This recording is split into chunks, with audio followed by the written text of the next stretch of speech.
Bit cheesy deep. Good evening, Gearheads. Welcome to your Sunday night with Speed City. This is Jon Massengale, joined in the studio by Jonathan Green and Bob Varsha via Zoom. And Jonathan, I'll start with you. How are you? I'm full. I'm full of motorsport. There's a joke there somewhere. I know. Every time I sit down, I'm like, oh, I'm missing it. Oh, I'm missing him. Oh, I'm missing Weck. Oh my God, it's the Soapbox Derby from London. This weekend was not good for those of us in the ADHD world. Bob Varsha, how are you? I'm doing great, thanks. Hot day here in Atlanta. I just got out of the pool, cooling down finally, and caught a little of the racing this weekend. Not as much as Jonathan, obviously, but cool race in Iowa.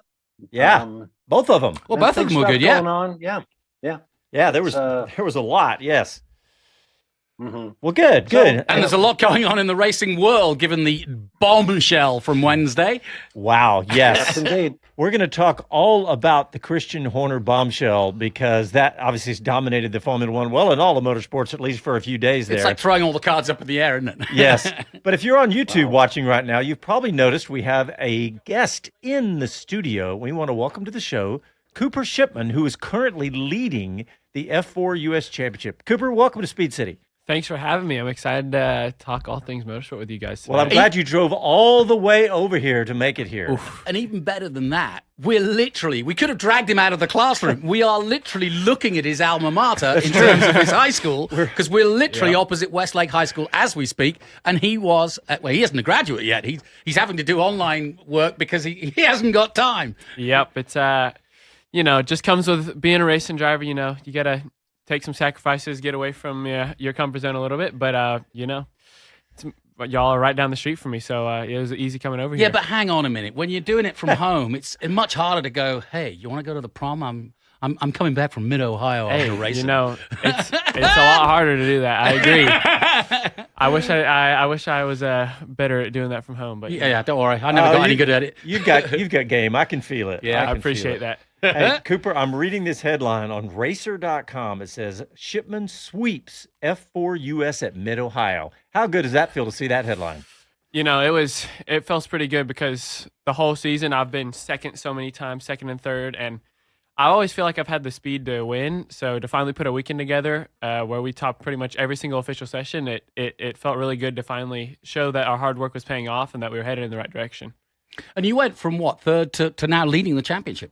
Right. So, I started the weekend third in points, or I believe second in points, actually. But, really strong weekend from me and everybody at Kiwi Motorsports. And, we were able to take over the lead of the championship. And, How do you do that? Go ahead, Bob.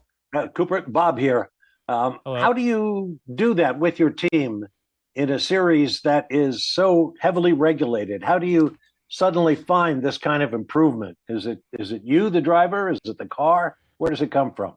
I mean, I think they always had the car pretty dialed in for me. We never showed up to a track where we were lacking the pace. I think it was just me, getting used to the car, getting used to the series, and finally putting everything together and executing. Because even from round one in New Orleans, I was one of the fastest cars on track all weekend. I just made a couple mistakes with my driving, just young, inexperienced mistakes, and that ended up costing me wins. But now I think that was my third weekend in the car, and I finally was able to, put everything together and capitalize on the great car that they gave me. And let me give you... How many races to go? Yeah, not long. I believe there's only 4 weekends left, 3 or 4 weekends. And each weekend's 3 races. Correct. So we'll have, 2 or 3 races per weekend, depending on which one. But I'm excited to finish strong and hopefully come away with this championship. Yeah, our YouTube audience are very knowledgeable. But for those listening who don't know where this young 17-year-old fits in with all of it, as we've said, he's from Austin, Texas, but he's on the ladder towards Formula One. And we always say towards Formula One or Indy. He's in an FIA series, which means that the path is towards Formula One. And so his obvious path from here, he's currently in F4, would be to go up one level to FR, where there are several other Texans. One has been on the show already, Jet Bowling, teammate to Ryan Sheehan. And Ryan Sheehan, who was runner-up, I think he was runner-up last year, wasn't he? I believe so, yeah. yes. Runner-up or last year. co-champion, maybe. No, he was runner-up. Okay. He was runner-up and took Woods top. So another Texan, he's still involved. In fact, he's involved in coaching the opposition. So he's at an F4 level. His next step would be naturally FR, which is Formula Regional. Like the Formula 3, essentially. Which is effectively regional Formula 3. Now, at that point, you then have a split. Then you can go, you can go to Road to Indy anytime you want. But the obvious choice would be to go to either Indy Pro 2000, or if he feels after FR that he's got what it takes, he could go to Indy Next. That's an obvious way. Or if you're going for the big one, as Hunter Yaney and a few others have done, you go back over to Europe and either join Jack Crawford and either join a European team or go to GB3, which Nikita, who was on the show, and then make it that way. But the choices are there. But the point is, he's in the right place at the right time. Having said all that, what do you want to do?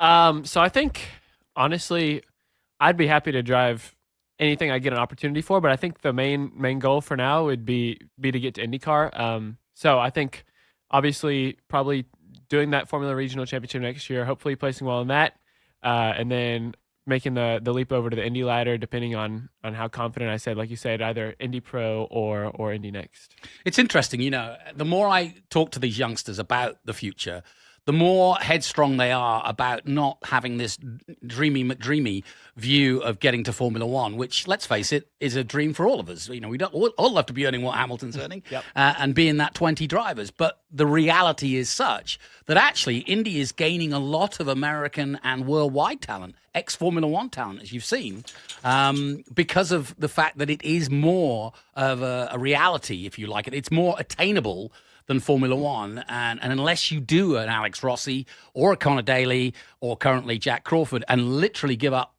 at your age or even earlier and go to Europe, almost 17 is not too old, but even Colton Herta right now is not going to make it in time for Cadillac. Yeah, Jack's been over in Europe. I don't know how, I know for sure at 16. And he's been over there for quite a bit. Yeah. So I know him from he used to kart around us in the States, and so I knew who he was, and I've been following his journey over there. And he went over there and he struggled for a bit, but he's just kept at it, and he's really doing well this year. So hopefully he can finish the season strong and challenge for that championship. I've been really impressed with Jack, not just because of the season he's having this year, but also because, as you say, he had some struggles where he almost came home and said, right, I'm done with it. He lost his drive with the Red Bull Juniors, which is a blow, and we've talked for hours about the Red Bull Junior program, whether it's good or bad, and how they treat their youngsters. But he's managed to bounce back. He's now with Aston Martin. He's on their books as a sort of reserve stroke, part of the junior program, and he's kicking ass, as they say here in Texas, in Formula 2 and taking names. Yep. So how did you get started? So I started when I was 5 years old. My dad put me in a go-kart, and at first, I'm going to be honest, I didn't really like it. I was just not interested at all. I wasn't really interested in anything when I was little, but eventually... I don't think any of us were. Eventually, my dad's like, okay, I'm going to sell the go-kart. And I was like, no, I want to keep it. It's cool. He's like, well, you never drive it, so, either drive it or I'm getting rid of it. So then I got in it and I was like, okay, this is kind of fun. And then I just took it from there. Did karting for about 10 years and then eventually made my way over to cars. You say that very humbly, typically Texan. Yeah. You didn't just do karts, you won. I won a couple of championships in Texas, and then won a couple of national U.S. karting races. Almost got my senior division championship last year. We just lost out a little bit at the end. But no, I think I had a great time in karting, and it's really helped me fine tune my talents as a driver, and I had a great time doing it. So karting, talk a little bit about that, like 125s. So it was a lot of once I got into the full size karts, I was doing both 125 and 100 cc. Problem with I'm not trying to make excuses or anything, but the 125 karting scene in the United States, it's you have to put in quite a bit of investment to make sure you have the correct engine package to be competitive. So towards the end of it, I started to focus more on the 100cc just because I felt like we as a family and as a team felt like it was a little bit more affordable to still maintain competitiveness. And you're not really losing a ton of the development, I guess, as you would. Yeah. So I'm happy with how I did that, and I mean I had some great races in that. Is the 100 a little more driver performance centric rather than money centric? You could say that. I think it's definitely it gives more people a better chance of being competitive. I would say yes. You definitely need a little bit more investment to be competitive in 125s, but that's not to say it's all money in 125. You still have to have the talent. It just helps out a bit. Yeah, I know nothing about karting, but I did have a co-host who, when I used to do a speedway show, dirt track speedway show, and they ride 1-cylinder 500cc motorbikes. Yep. But the tuning of them is the key. And this guy, Kelvin Tatum, was a master tuner of these bikes, and he didn't think about it, but he got approached by a kart company who said, "You know what you do to your bike? Could you do that for my kart?" And he said, "Yeah," and he's now making fortunes because that is the game, isn't it? If it's tuning what it's the same thing. It's a 125. It's the two-stroke CC, or basically it gets like every year. I feel like it just gets more detailed and detailed, and everybody's going into the finer details to try and find that last little bit of advantage, and it just gets crazy at some point because obviously karting is a high form of motorsport, but I feel like it's meant to be more of like your entry level, get your driving and your skills down, and it honestly I feel like it's gotten a little bit crazy recently. All right, well we're gonna hey Bob, let's get a quick break in, and you're gonna get the first question in the second segment, and you're listening to your Sunday Night with Speed City. Back after these messages.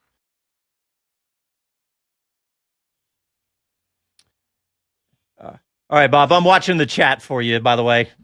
All right, let's check in with the YouTube gang. We stayed live on YouTube the whole time, by the way, so don't start cussing and stuff. I know how you are. But what we do is we talk to all right, let's see. Kevin Kelly, 5 o'clock somewhere. Cheers, Kelly. Carl's giving you a cheers, too. Yeah, Todd Dauber, maybe we'll have the insight on Max's future. You mean Max's location? Are you tracking his flights real time, Yeah, Jonathan? I want to hear about that. Yeah, how do you do that? You haven't heard about this? They're tracking his flights. Oh my gosh! I've got another story. I don't speak Portuguese, but my friend Jeff sent me a podcast in Portuguese, which I'm going to try to get into Google Translate. Yeah, but in it, idea.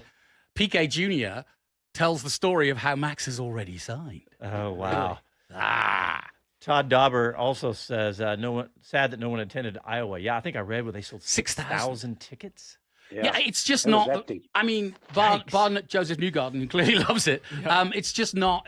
And then I did a little bit of research. Did I just see some fire in the NASCAR? I've seen a wheel fall off. I've seen fire in the pit lane. We're keeping an eye on NASCAR as we go along. Wow. My mate Van Gisbergen is killing it. All right, here we go.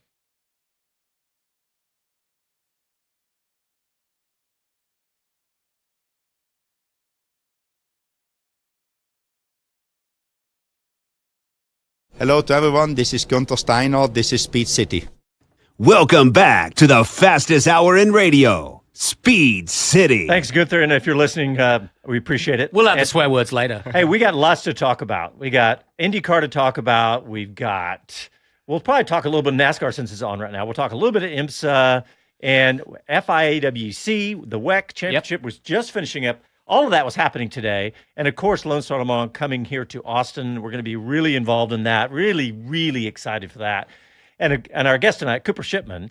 And we're going to talk all those stories, including Christian Horner, and get Christian's take on all of this as well. You mean Cooper's take? Excuse me.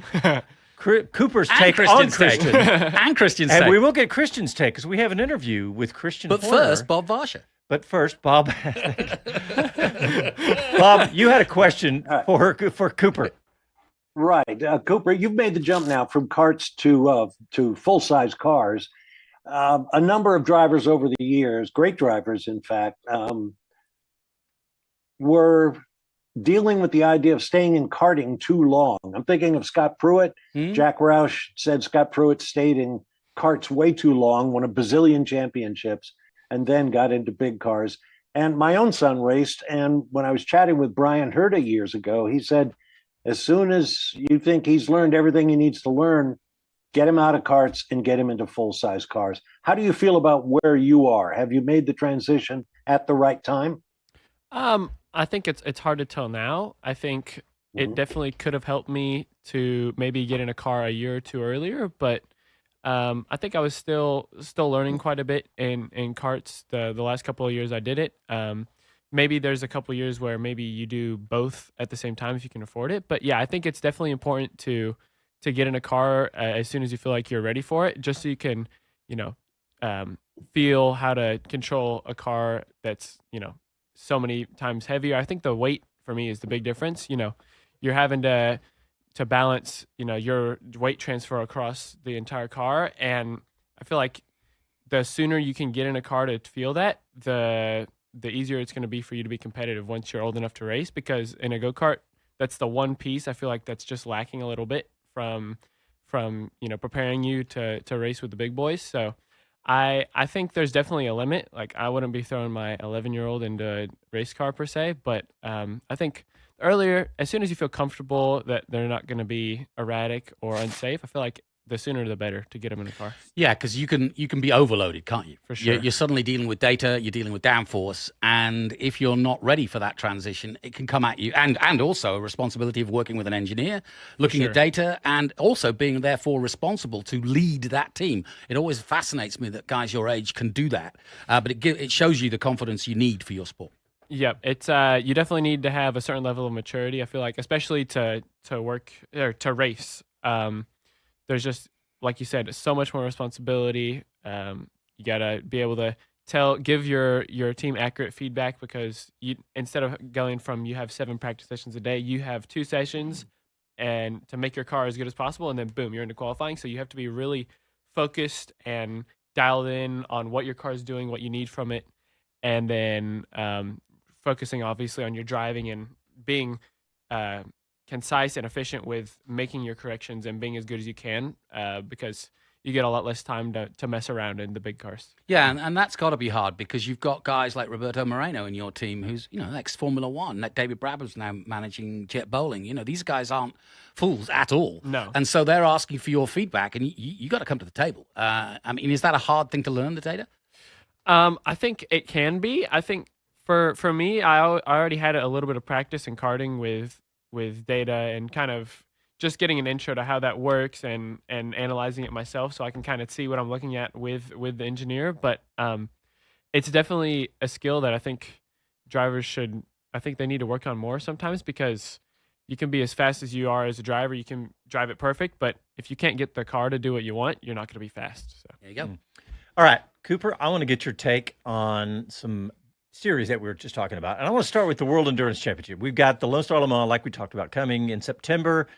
And that is a really cool event to go to at COTA. Have you been to that one, by the way? I went to the one, I think it was 2015 or 2016. I went to that one, and I had a great time. It was awesome. That wasn't the rain one, was it? Yep, it was wet. I got a little bit wet, but I still had a great time. So I'm excited to see him come back. I was amazed. All those cars going off at turn 12, where they all went forward. Remember, we were watching it on television, and it was blue sky, no rain, in the front by the booth and the front straight, and all of a sudden all the cars were flying off the track. We went, what happened? And it turned out it was pouring down rain at the back of the track. Can I ask them therefore, how important has the emergence of COTA been to your interest in it? It definitely helped. I mean, I think I've been to maybe bar 1 year every single F1 race since the tracks existed. So sorry about the track commentary. Yeah, that's the one I didn't come that 1 year. I was like, I'm tired of this commentary. I don't need to come back. But I love it. But no, it definitely helped pique my interest. Oh, mayhem! But yeah, I definitely think it helped me keep engaged and just exposed to the sport, because if I wasn't living in Austin next to the track where they had all these races, I probably wouldn't have been as engaged or as interested in racing, because that's what eventually got my dad to put me in a go-kart, because he saw me in front of the TV, or we went to the races and I really liked it. So he's like, oh, maybe you want to do this. So yeah. But you're not from a family of racers, right? No, not at all. My dad rode dirt bikes as a kid, but he never did any real competitive racing up until that point. Always like cars and things with wheels and stuff, but yeah. So I'm pretty much the first racer in my family. Yeah, COTA's definitely been a great place for me to find my love for racing. I've only gotten to drive on it once. I keep wanting to go back there and get on the track, because it's awesome. What did you drive it? I drove it. My first race in F1600.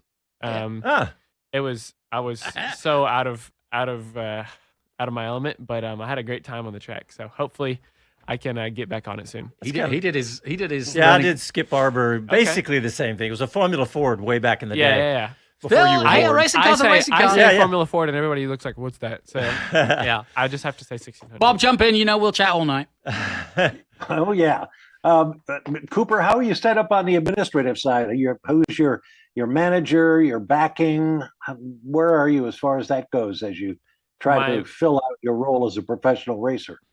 My manager and my sponsor are both mom and dad for now. Love it. Okay. We're trying to work on that and hopefully get some support because as you know, I'm sure racing's a pretty expensive business. So we can only take us so far before I'm going to have to get some support. So we're working on that right now. But if we can get that, I think that's the biggest thing for me right now is just making sure I make the right connections and I can amass my following to where I can support my racing career as I keep going. It That's cool. doesn't do any harm that you're wearing a shirt, not only, and I'm wearing the hat out of respect, you're wearing your Kiwi Motorsports shirt, and Kiwi that's a along great with organization. Crosslink, Yeah. along with Crosslink are the most successful team based in Dallas, as are Crosslink. Yep. They've won multiple, championships over the last 10 years. But more importantly, to me anyway, you've got the Ganassi logo. There you you go. recently were a guest of Ganassi. Yep. So the guys at Chip Ganassi invited us to the Mid-Ohio IndyCar race so we could kind of shadow the Indy Next team and, ask some of the higher up guys, some questions we had because, of course, Kiwi Motorsports has a really cool partnership with Chip Ganassi to where Kiwi can, they're technically a driver development team, I think is the correct title. I'm not sure what I'm allowed to say legally, but that's That's exactly right. It's a partnership. You're right. It's a partnership between those, and then But it's not a junior drivers program. I'm not part of their driver program. Correct. Yeah. Yet. That makes sense. But yeah, no. So that connection's really helped me. Obviously, going to that race has really helped me see kind of the ins and outs of the series and kind of what it takes to operate at the highest level there. So that was really cool of them. Yeah, and I mean, the other thing is obviously when you are, next level, you go into sponsors. If you can use that name and say, well, I'm on a Chip partnership Ganassi. program Right. with Ganassi, and I'm part of, basically with Ganassi and Right. Crosslink and Kiwi, Correct. Those are the most successful FIA and Indy Right. names, and of course Ganassi's speaks for itself. I mean, Yeah, they won again today. They had a good day. They had a 1-2 today. But Yes, they did. Before we move off of WEC, though, we really didn't touch on it. I just wanted to talk about this because, Ferrari's been dominating it in the hypercar class, right? All year. They've won everything. And then the BOP rules came down and apparently came down pretty hard. And I started Balance of performance for Yep. those. and started scrolling today's results and went 1, 2, 3, 4, 5, 6. Still going. They are 11 and 12 today. So you seem to know a little bit about this by shaking your head. Do you think this was, pretty clearly a balanced performance penalty that got them? I say Yeah. penalty. Yeah. That's because that's what it feels like Have if you're a- a team, right? I feel like if I was a team owner in WEC, I would be so frustrated with BOP, especially at Ferrari, because I'm out here, I'm killing it.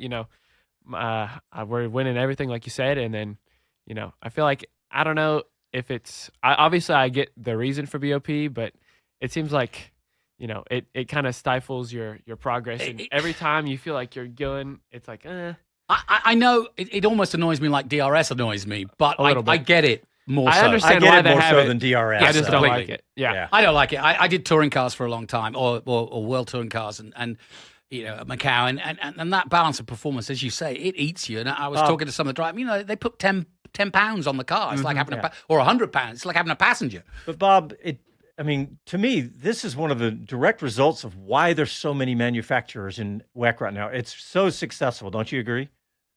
Yeah, I would. We all acknowledge the whole point of BOP is to level the playing field, and artificially so, but it helps to create more exciting racing if nobody has an obvious mechanical or aerodynamic advantage. Yeah. So Well, the I get why it exists. Yeah, and the Cadillacs took advantage today because they finished 1-2 Yeah. today. Very so impressive. Will Stevens, Alex Lynn, Norman Nato, finished 1-2 for Cadillac today. That was pretty awesome. Can we go on to Indy and Yep. In fact, let's take a break, Okay. and we'll move to IndyCar. And you talk about Chip Ganassi. They had a good day. You listen to Sunday Night with Speed City. Back after these messages.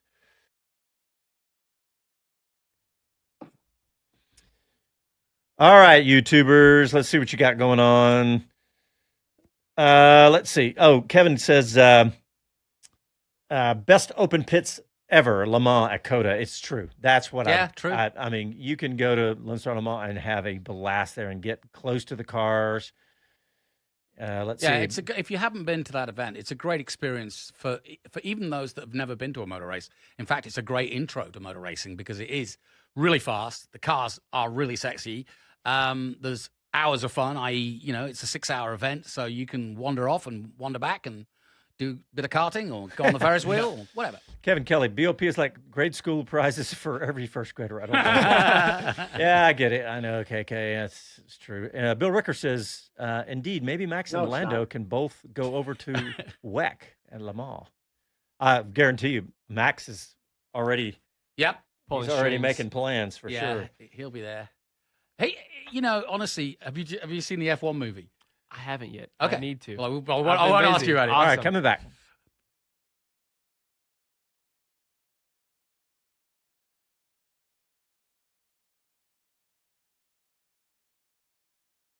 I'm George Russell, and you're listening to Speed City. Welcome back to the fastest hour in radio, Speed City. All right, welcome back. We are going to shift gears and move over to the Christian Horner story. I see what you did there. Because Wednesday morning, Chris Medlin and I do an ESPN show, and we record it at 7 a.m. on Wednesday. Well, apparently, about 2 hours before I woke up, Christian Horner was let go by Red Bull. And I actually they lit the fuse and yeah, they lit the fuse and exploded him across the. I actually for the first time ever for that show, we've been doing it for a couple of years. I overslept, and I woke up and I went, "Oh my gosh, you're kidding me!" And I texted Chris, and he goes, "Don't worry, mate." He said, "I'm still scrambling on getting ready for the show," and we grabbed Nate Saunders to join us. But that was a bombshell, if any. And Bob, I want to start with your take on this because you probably can give us more insight than anybody in this room for sure. It's just with your experience in Formula One. I mean, this kind of stuff does happen, but man, this was, to me, everybody, including Christian Horner, said this was a big surprise and out of the blue. Yeah, and that I think tells you something about what all went down. Now, we don't know all the facts, and maybe we never will. We know that Christian Horner had some personal issues that spilled into the public and divided the team much more, I think, than anybody ever realized. And that's what led to people like Adrian Newey and Jonathan Wheatley and several other top people in the organization to leave. There were arguments all the time. Apparently, most recently, their PR director got into it hot and heavy with Helmut Marko. And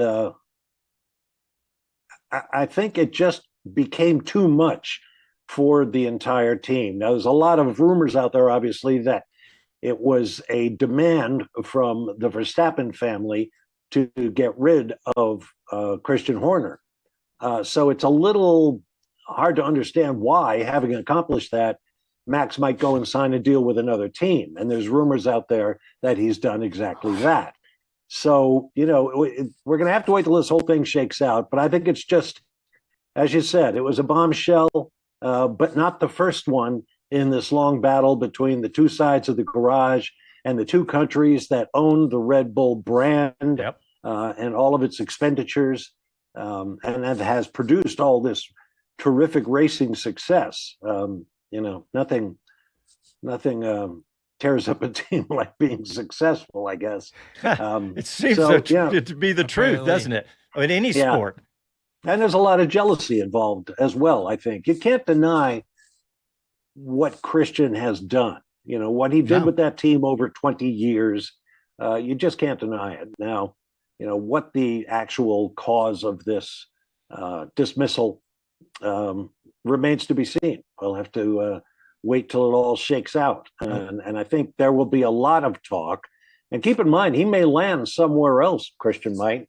And, that might give him an opportunity to open a whole new chapter and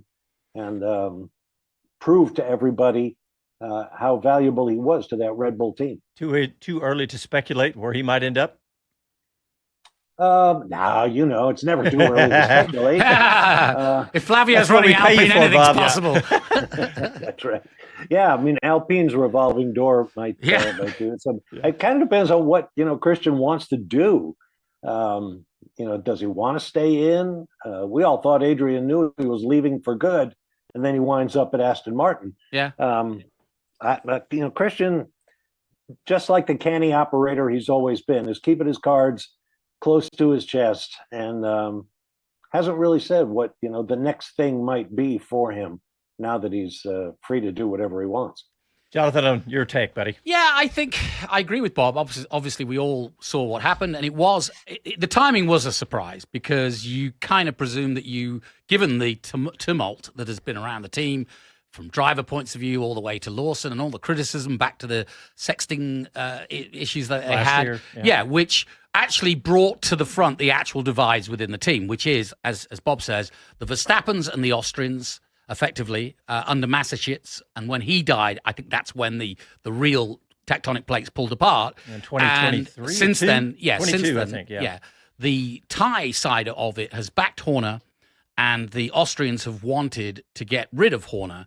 But I think if you like, the crowning moment that led to last Wednesday was the fact that it became open, thanks to George Russell, that he was speaking to Mercedes, because I think all of the things have added up. The losing of all those Jonathan Wheatleys and while he was the guy that brought them on, you knew Ian, and while he has brought those to them and they've won all those titles because of it, those are all gone, and he hasn't, that's Christian Horner, been able to hold on to them. So they've got a design dearth, which has also led to a situation where the design, which, by the way, they said when Newey stopped working on the car was when it started going downhill. That was when Perez was there, all the rest of it. And I think that the final death knell was the fact that everybody realized that they had one car in the championship and a very, very good driver able to take that not so great car and still make it a world championship winning car. And nobody, and all those racing drivers that have tried, from Gasly to Lawson to Tsunoda, are all still in Formula One and driving, except Kvyat, but he's still at the top of WEC. But they're all very good racing drivers. So it's not the racing drivers; it's actually the management of Red Bull. And when you think about the fact that they paid Sergio Perez off something in the region of 18 million just so he wouldn't drive and they could make these other plans. They're now paying off Christian Horner, whose contract was until 2030, and he was estimated to be earning 23 million a year. You're looking upward of $100 million in loss just to carry forward the name, which may not include Verstappen. So I think that actually, when you put all that together, it's fairly obvious that if you were around a board of Thai and Austrian people, that you'd say, we've got to do something here. We now don't have a chance of winning the world title in the constructors, and Verstappen is slipping to a point where he can talk to other teams because contractually we haven't given him the car to be able to win. And that's why I think I kind of studied it this week and went, well, I'm not surprised. Yeah, it's funny. I think I said that on Wednesday morning on the show. I was like, yeah, I was surprised, but I guess I'm not shocked because, look, ever since the sexting scandal, we thought he might be ousted then, made it through all that. Well, Medlin's headline was the bombshell that we always kind of knew was coming. Yeah. Well, I want to play this interview because last weekend after the Grand Prix, we caught up, Chris Medlin caught up with Christian Horner after the race, and that was not a great race for them. But I just thought there's a really couple of ominous things in this interview, and maybe it's me just reading nothing. It probably is, but you can definitely tell that he was downbeat. Let's hear Chris Medlin with Christian Horner. I've got Christian Horner with me here, and Christian, 5th place today after starting from pole position. There was a lot that could go wrong in a race like that. How did it get away from you? Well, look, I think first of all, the rain, which wasn't forecast, when we were starting on a very low downforce setup, that was always going to be a big ask. I thought Max did really well to lead the race initially, and it was unfortunate at the restart. Oscar jumped on the brakes, that caught Max out. Obviously, Oscar got a penalty for it, but it put Max on the wrong part of the track, and then obviously a spin which he recovered well at the restart. And then you could see how difficult the car was in wet and damp conditions. But as the circuit dried, his pace improved, and he was able to recover to fifth, in the end. So, frustrating, but it is what it is. Is it just one of those, you look back at hindsight yesterday and the decisions you made then, if you'd have known the conditions you get today would have been different? Look, I thought the team did a good job yesterday. We trimmed the car out. We knew it was a risk. If there was rain, the forecasts were all saying a bit of rain in the morning, but the good old English summer had us over there. Looked beautiful. Now, if the race had been an hour later, it would have been a different story.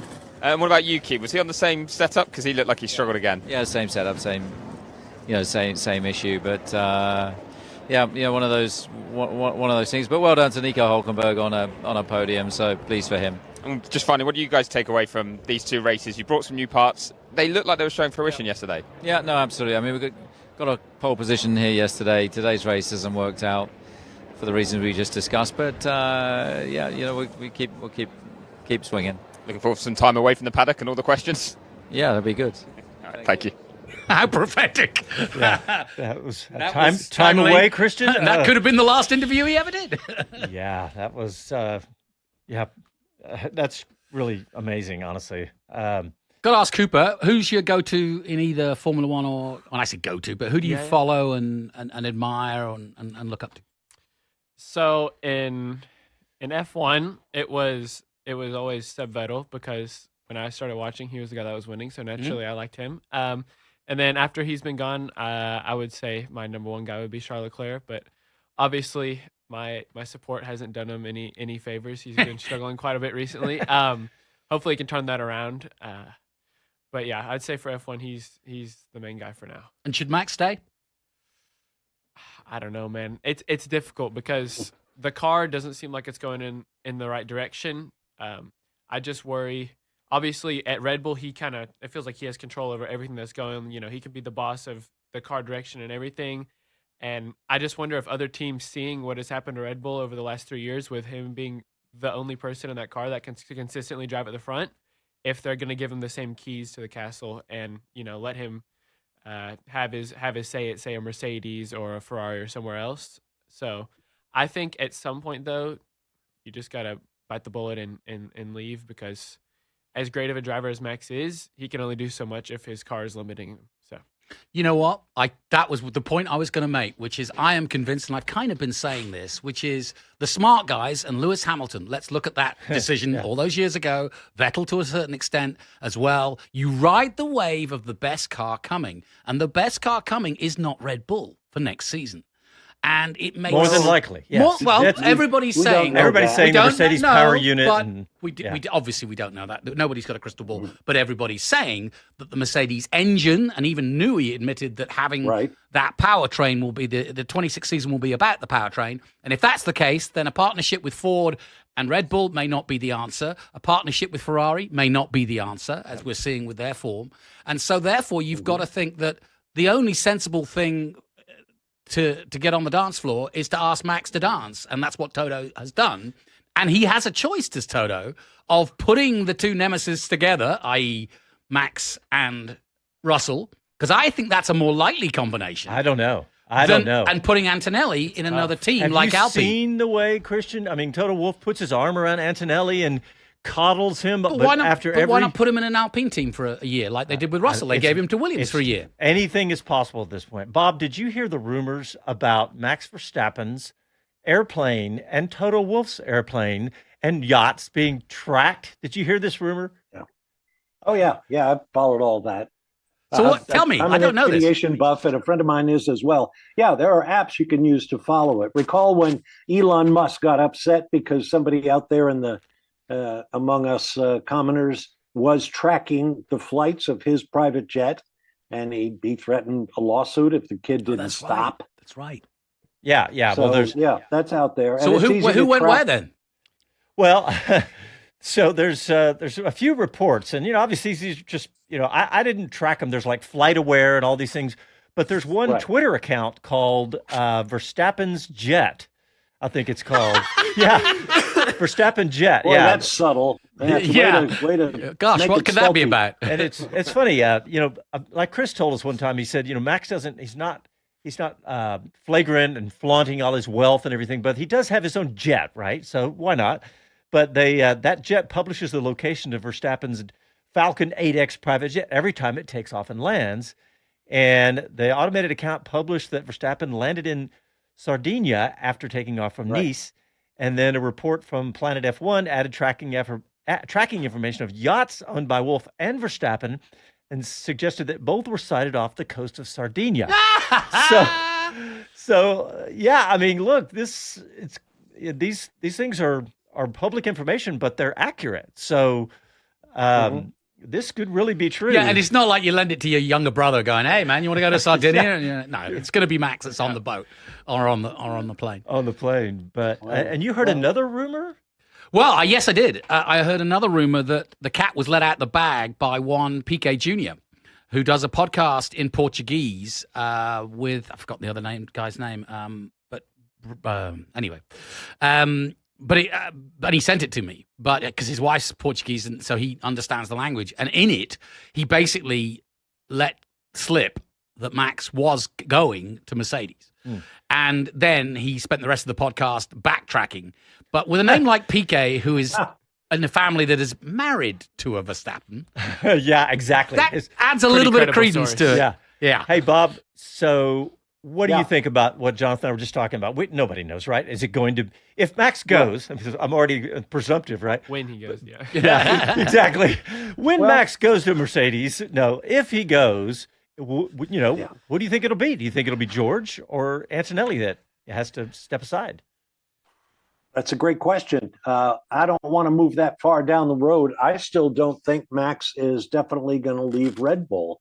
There are so many reasons for him to stay there.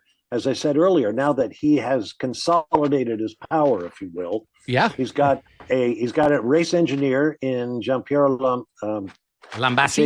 JP Lambassi, who he gets along with and trusts as much as Lewis Hamilton used to trust Bono. Yeah. And he's got the example of Lewis going to a great team, but not a great situation with his race engineer, and he's struggling.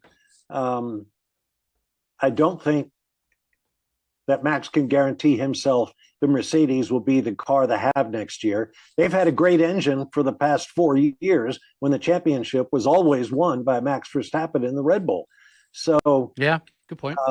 There's so many pros and cons either way.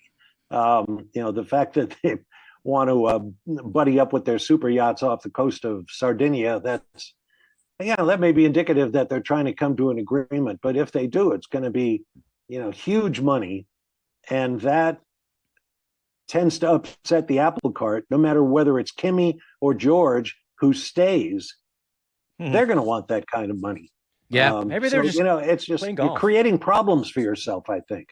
Build a better car, and the drivers will come to you. Another part of this is a lot of the journalists within Formula One, including Chris Medland, have spoken about the fact that they may not even be talking about 26 because the contract of Verstappen lasts till 28. So it could be that they're doing a deal for further down the line, and Verstappen, being the smart guy he is, taking a sort of note out of Hamilton's book, is looking around going, okay, I'll talk to Mercedes, I'll talk to anybody, because I can get out of my contract right now because we're not where we should be. Right. And any driver would. Yeah, and I really think, like you say, it's not a done deal that he goes to Mercedes. I think he should go to Mercedes. And I give him the reasons why. But I also think that if I were Lauren Mekies, I would gather everybody at Red Bull and say, okay, guys, I'm an engineer, and I know you love Adrian Newey, but I'm going to find the next Adrian Newey, and I'm going to build a team around that guy and the drivers and whatever. That's a great segue. Yeah, because life goes on, and it's a moving target. It's 1 year here and 1 year there. You've seen the dominance of Mercedes. Now we're seeing the dominance of McLaren. Who's next? And with a new set of rules, it's anybody's game. That's a great segue. And remember, after the break, we're going to talk about who's replacing Christian Horner at Red Bull. Back after these messages.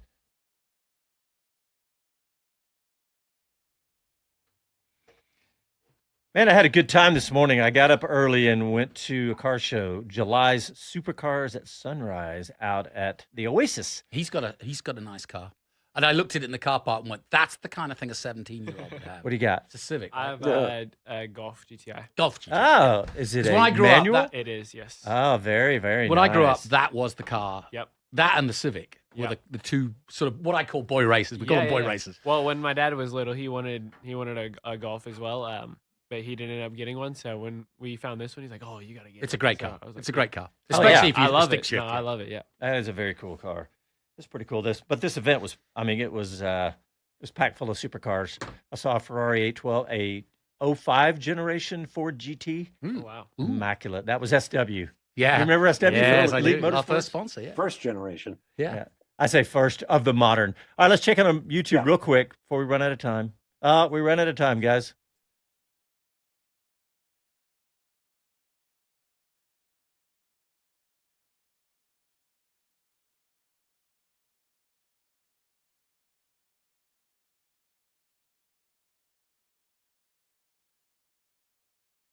Hi, this is Jay Leno from JayLenosGarage.com, and you're listening to Speed City. Welcome back to the fastest hour in radio, Speed City. Jonathan Green has some breaking news for us from NASCAR.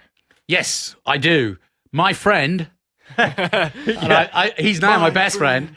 No, but I followed Shane's career. Shane Van Gisbergen's done it again, folks. He's won another road race.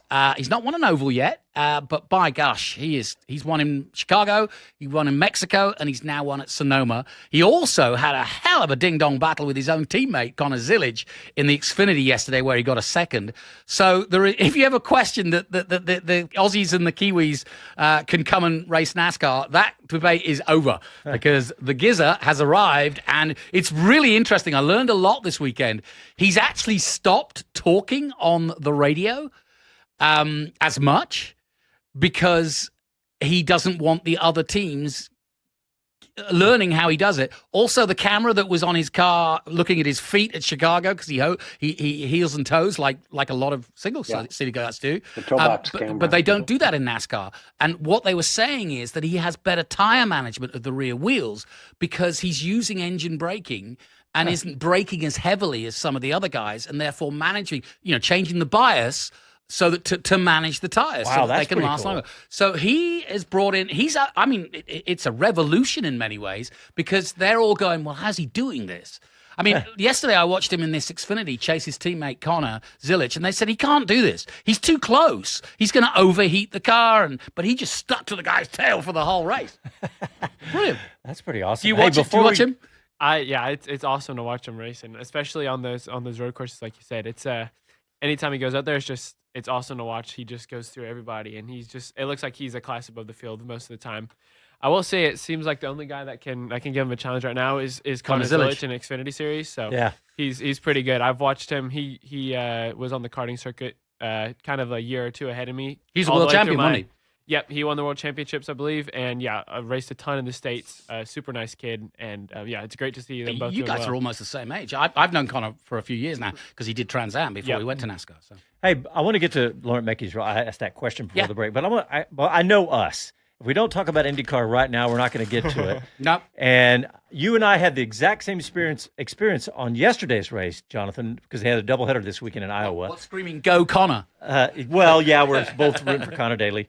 But we both listened to it on the radio. Yes. I was outside working on cars, and I listened to it on the radio, and I forget what a great experience listening to racing or sports. I actually listened to a lot of the Wimbledon final today on the radio because it's so much more descriptive, and that's the only way, because you have to be. Yeah, you have to be. And also it was kind of fun because I thought about how privileged we are to get to do all the Formula One races on the radio. And, I don't think about people listening like Mike Bowles on YouTube. Yeah, and, that's his go-to, yeah. He was a retired truck driver, but that's how he listened to his Formula One that he loves. And it was really cool to listen to. I mean, I listened to like almost 2 hours of the race on the radio. It was very, very By the way, fun. Kevin Kelly's just jumped in. I had an 84 GTI, awesome donuts. Yeah. What about Indy? Do you follow that? I mean, obviously you want to be an IndyCar driver, who should go to there? Yeah. I'm probably gonna get in trouble for saying this, but Pato Award's probably. I love Pato No, Award. you're not going to get in trouble. That is awesome. He's a San Antonio boy. Yeah, he claims Mexico, but he's a Texas boy at heart. He knows that. Yeah, But, wasn't that great to see him win yesterday? And- finally, right? Yeah, and yeah, I'm not going to say anything about Joseph Newgarden because if I do, I'll just get myself in trouble. Uh-oh. Let's just say I was happy to see Pato win. How about that? All There right. you go. Okay. Mhm. But I mean, what a I'm what sure a I'll turnaround. get over it. I'm sure I'll what a get over it. turnaround for Penske. What an awful year they've had. And look at Ganassi flying. Yeah, Ganassi 1-2. Amazing. And look at Scott Dixon. Ah, the man. Won the guy- last race and came close to winning both of these. Well, yes, you know, I write for a New Zealand website occasionally, and I'm just looking at this weekend's results. Formula E, Cassidy and Mitch Evans win. More Dixon Kiwis. wins last weekend. You know, How do they do that? How big is the country? It's Van Gisbergen. I mean, it's The population is like 6 million. 6 million it's total. not much bigger than the Austin Metro, let's say. Correct. Yeah. And they're pumping out professional race drivers like crazy. Good segue. Yes. Good to have Mr. Shipman here today because I think I can finally announce, and I loved making my dramatic announcements, that this wave that we have been praying for Oh, yes. since 2012, which is when they built the circuit, we said, we got the circuit, we got Formula One, we got MotoGP coming, now we need a driver. And we thought, right, Alex Rossi, here he comes, we got him. But let me just give you just Texas here, and correct me if I'm wrong. Jack Crawford, Houston, Texas. Titus Sherlock, Prosper, Texas.